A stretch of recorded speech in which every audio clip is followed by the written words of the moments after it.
obviously we've been reacting a lot to the NFL draft. And I wonder about this.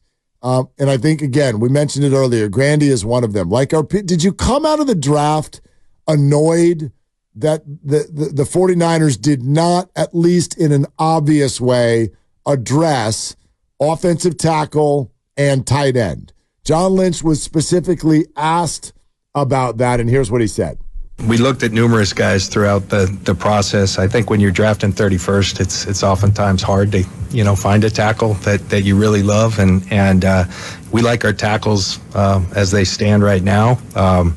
We like our depth with Jalen Moore being a really talented guy who can play the swing role. Drafted Kingston, who has some flex at tackle, and we'll continue to always try to improve ourselves, improve the depth of our team, but we're excited about our O-line group. I know a lot of people talk about that, but we feel pretty good about our group. So he didn't even really get to the tight end thing at all. He made it all about the offensive line. Look, there was high-profile mistakes in the Super Bowl. That's a big part of that, although not a lot of them happened at the tackle position. Most of them happened at the guard. They did address guard a little bit.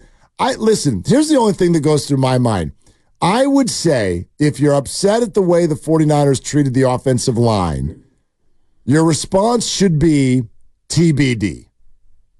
Don't get mad yet. Get preliminarily. Is that a word? Preliminarily mad. So pre-mad. I want you to be mad. I want you to put it in your back pocket. And you can even let the Niners know, if this doesn't work out, I'm going to be mad at you. And you will be right. However, there's a name I want to bring up. One name. And his name is Aaron Banks. Because he was a rookie 2 years ago. And he was a poster for the fact that the 49ers don't know what they're doing as far as drafting big guys. He's not any good, and I can't believe they did that. Here we go with another miss early in the draft by the 49ers. And then he came back the next year, and he gave up like no sacks ever. He was fantastic.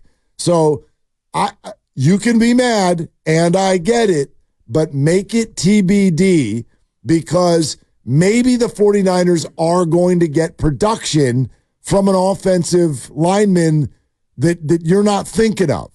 He mentions Jalen Moore right there. Like, who's going to do the year 2 pop? It's a big part of my main point today. I love it, and the Niners are one of these teams. Falcons did it too at a super high-profile level. I love it right now when these NFL teams are drafting not for help right away. They are drafting for year 2 and year 3 help, hoping that those players pop then, because I think it is just a much higher success rate. If you ask me next year, look at the teams who have people in key positions who played last year versus the teams who you're interested in because you love the dogs they got in the draft. Caleb Williams and Rome Odunze to the same team, you say? I say probably last place.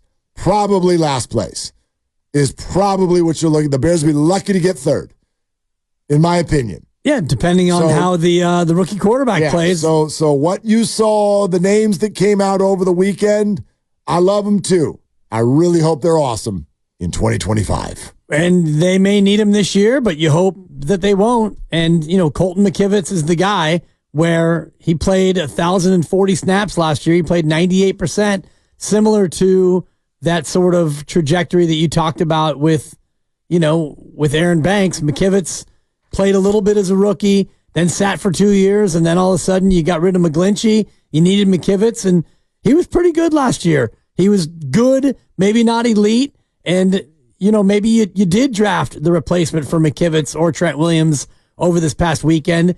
You don't yet know, and I would much rather the team not reach for a tackle at 31 and get the 9th best offensive tackle, because 8 had already gone before they picked. Yeah. If you like a receiver more in that spot, take the receiver. You're a good enough team to where you don't really have a glaring need at tackle or at guard. If your offensive line was as bad as fans make it seem, you wouldn't have been in the Super Bowl. Let's try to remember that. Good point. You don't go all the way to the point. Super Bowl with a shoddy, Grandy, offensive line. It's not the way it normally works in football. Right. But, well, no, it never works that way. Right. Yeah. So, I mean, was your O-line, did you have some issues? Sure. Did your guard make a huge mistake at the wrong time in overtime? Oof. Absolutely. Does that mean you got to reach for a tackle at 31 because your guard messed up? Well, it's an interesting sort of thing to break down, right? Like the offensive line is almost two different things. It's a living, breathing thing.